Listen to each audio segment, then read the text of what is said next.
Hi అండి, అందరికీ నమస్తే. Welcome to Maithili veg recipes. ఈరోజు వీడియోలో పండగ స్పెషల్గా చేసుకునే మురుకుల రెసిపీని అయితే చూపించబోతున్నాను. మనం రెగ్యులర్గా చేసుకునే జంతికల కంటే కూడా ఇవి చాలా క్రిస్పీగా టేస్టీగా కూడా ఉంటాయి.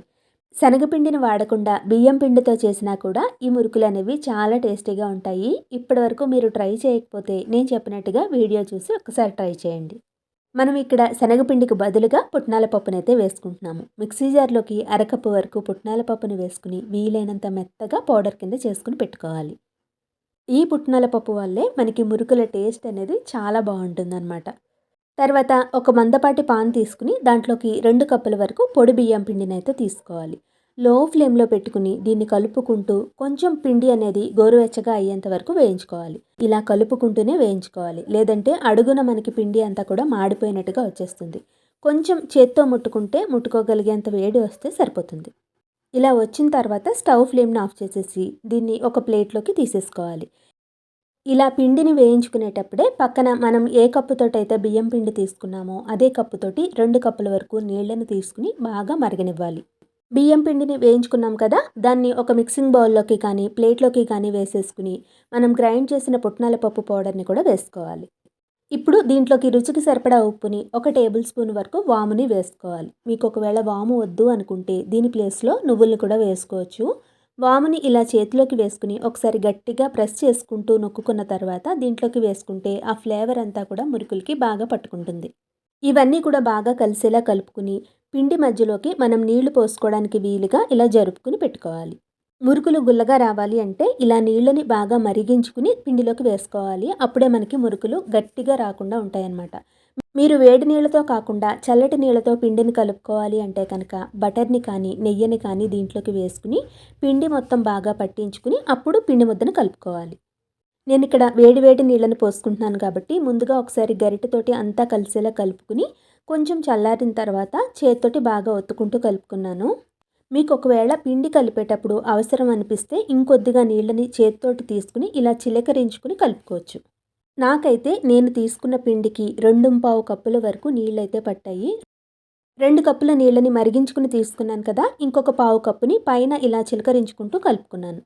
మొత్తం పిండిని ఇలా సాఫ్ట్ ముద్దలాగా చేసుకుని పెట్టుకున్న తర్వాత పిండి కన్సిస్టెన్సీ అనేది వీడియోలో చూస్తున్నారు కదా, ఈ విధంగా అయితే ఉండాలి. ఇప్పుడు దీంట్లో మనకి ఎంత కావాలో అంత పిండిని మాత్రమే బయట పెట్టుకుని మిగతా పిండిని బౌల్లోకి పెట్టుకుని మూత పెట్టేసుకోవాలి. నేను ఇక్కడ మురుకుల్ని వేస్తున్నాను కాబట్టి ఈ రేకుని అయితే తీసుకున్నాను. దీన్ని జంతికల గొట్టంలోకి పెట్టేసుకుని దీని చుట్టూ కొద్దిగా ఆయిల్ని అయితే రాసుకోవాలి. ఇలా చుట్టూ ఆయిల్ రాసుకోవడం వల్ల ప్రెస్ చేసేటప్పుడు ఈజీగా ఉంటుంది. ఇప్పుడు ఒక గరిటెకి కానీ ప్లేట్కి కానీ నూనెని రాసుకుని ఇలా మనకి నచ్చిన సైజులో మురుకుల్ని ప్రెస్ చేసుకోవడమే. నేను ఇక్కడ చిన్న సైజులో మురుకుల్ని వేసుకుంటున్నాను. మీకు ఒకవేళ పెద్ద సైజులో మురుకు వేసుకోవాలి అనుకుంటే కనుక డైరెక్ట్గా నూనెలోనే వేసేసుకోవచ్చు. ఇది చేసుకునేటప్పుడే నేను పక్కన ఫ్రై చేయడానికి ఆయిల్ని అయితే వేడి చేసుకున్నాను. ఆయిల్ బాగా వేడెక్కిన తర్వాత మీడియం ఫ్లేమ్లో పెట్టుకుని జంతికల్ని మనం ఏవైతే ఒత్తుకున్నామో వాటిని ఆయిల్కి సరిపడా వేసుకోవాలి. వేసిన వెంటనే కదపకుండా అలాగే ఒక 2 నిమిషాల పాటు వేగనివ్వాలి. ఈలోగా తర్వాత వాయికి కావాల్సిన మురుకులను అయితే చుట్టేసుకోవచ్చు.